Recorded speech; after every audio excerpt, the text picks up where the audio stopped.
When I realised I was going to be stepping down as editor, I wondered if I was going to regret anything about what I had done, what I'd left undone.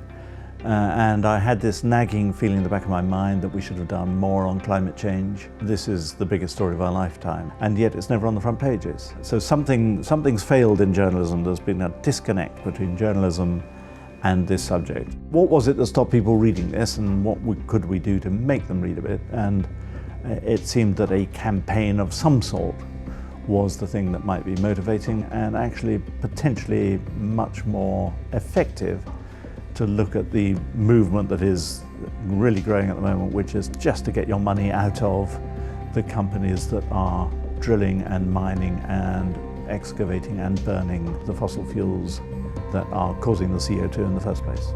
We decided to focus the campaign on two wonderful institutions, the Gates Foundation and the Wellcome Trust, who are really good. But we went for them because both had said that they wouldn't get out of fossil fuels.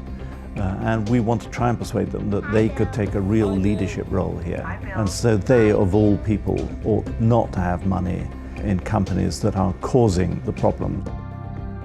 I've never been involved in a campaign that's had so much international feedback. People really sitting up and taking notice, newspapers around the world wanting to be part of this campaign. And I think it's because people are feeling guilty. They realize that this problem is niggling away in the back of their minds, and people have kind of given up.